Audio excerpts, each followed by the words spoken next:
नमस्कार, आपका फैसला टीवी में आपका स्वागत है। सुनिए जेसीसी की बैठक के बाद क्या बोले सीएम। हिमाचल प्रदेश एक पूरे देश में एक ऐसा राज्य है जहां कर्मचारियों की संख्या पॉपुलेशन के अनुपात में अगर हम देखें तो वो सबसे ज़्यादा है। और ऐसी परिस्थिति में स्वाभाविक है हिमाचल प्रदेश में कर्मचारियों की एक बहुत महत्वपूर्ण भूमिका प्रदेश के विकास में, प्रदेश की योजनाओं को ज़मीनी स्तर तक, नीचे तक पहुंचाने के लिए काम करने में रहती है। कोविड के चलते काफ़ी अरसे से इस बात को लेकर के हमसे बातचीत हो रही थी कि एक तो जेसीसी की मांग थी, कर्मचारी महासंघ के गठन की बात थी। उन सारी बातों को लेकर के हम आगे बढ़ रहे थे, लेकिन कोविड के दौर के कारण थोड़ा विलम्ब जरूर हुआ, लेकिन उसके बावजूद अब हमने सारी वो औपचारिकताएं पूरी की महासंघ के गठन की। जो उसके बाद फिर दूसरा जो अभी आज हमने जेसीसी की बैठक भी बुलाई थी और जिसमें हमने महत्वपूर्ण घोषणा की है।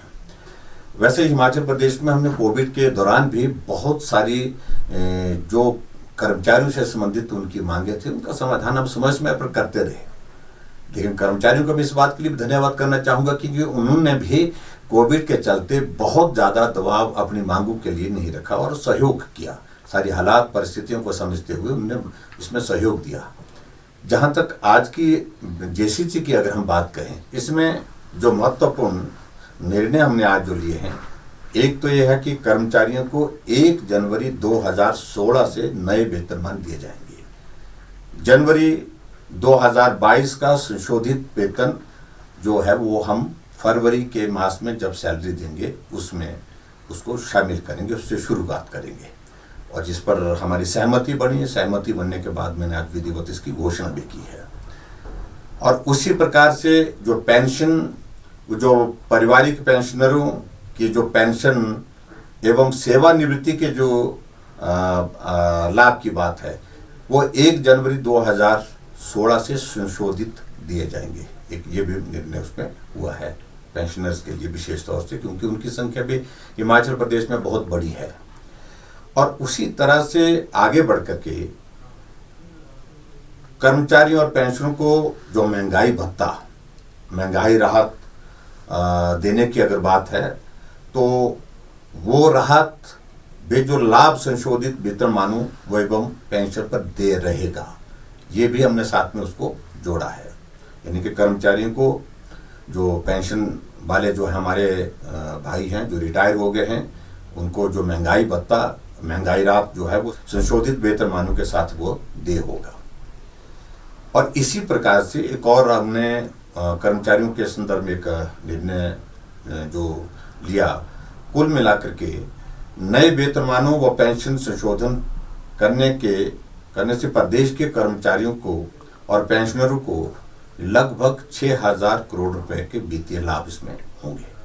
तो एक साइजेबल अमाउंट जिसको हम कह सकते हैं कि हमारे कर्मचारियों के लिए हिमाचल प्रदेश में जो पेंशनर्स हैं उनके लिए देने की आज हमने जो विधिवत एक जेसीसी की बैठक में घोषणा की है। कुल मिलाकर के वित्तीय लाभ अगर आज हम सारे मिला करके देखें तो 7,500 करोड़ रुपए के वित्तीय लाभ कर्मचारियों को और कर्मचारियों के अतिरिक्त जो हमारे जो पेंशन वाले लोग हैं, जो पेंशन धारक हैं, तो उनको ये मिलने वाला है। कोविड के इस दौर के बावजूद भी कर्मचारियों के लिए इतनी बड़ी राहत देना, इतनी बड़ी मदद करना, तो ये कठिन लग रहा था, मुश्किल लग रहा था, लेकिन उसके बावजूद भी हमको करना है। इसलिए करना है क्योंकि कर्मचारियों का एक बहुत बड़ा कंट्रीब्यूशन रहता है स्टेट के आगे बढ़ाने में। तो स्वाभाविक रूप से इस बात को वो मांग भी कर रहे थे और उस मांग को पूरा करने की दिशा में हम आज आगे बढ़े।